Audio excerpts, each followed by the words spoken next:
Trigger warning, includes themes of violence and death. She had stopped breathing, he was sure now.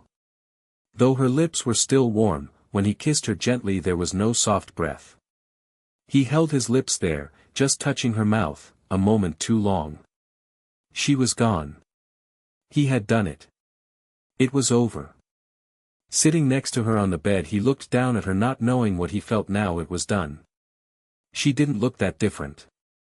If he hadn't kissed her for too long, he could have still convinced himself she was there, sleeping, as he had watched her do many times previously.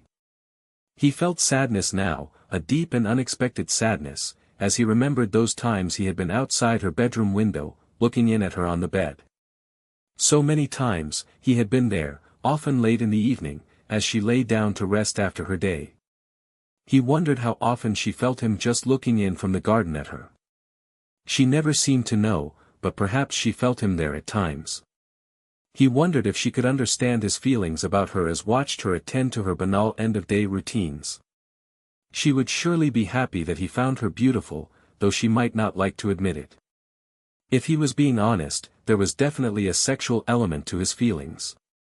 Though she was not as young as she once was, when he looked at her just being herself, just the way she moved he found arousing. But mostly her beauty to him was not a sexual thing.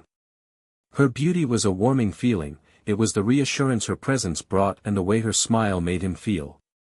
The way her hair moved. She was not moving now of course, but she still looked beautiful to him. Her arms were relaxed at her side, her legs straight on the bed, she had barely moved as she died. She was not smiling, but her face looked calm. Which was strange to him, given ugliness that came before this. He knew she had suffered, he tried not to think of it now, hoping to let this moment last a little longer. He touched her cheek. It was still so soft, smooth. He thought he might cry, it was so tender to his touch, and it was hard to believe she was not alive. Her breathless kiss. There was no longer her voice, never would be.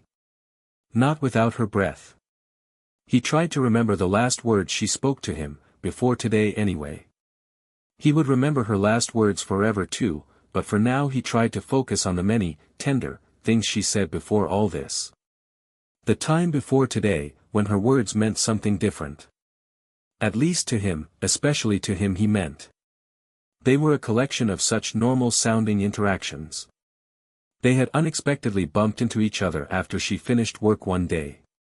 She was tired, she needed to talk to someone, it had been a hard day. He was there and he was happy to listen. She seemed to genuinely appreciate his efforts. He had commented on the day, she had spoken about where she wanted to be. He had agreed, he encouraged her, tried to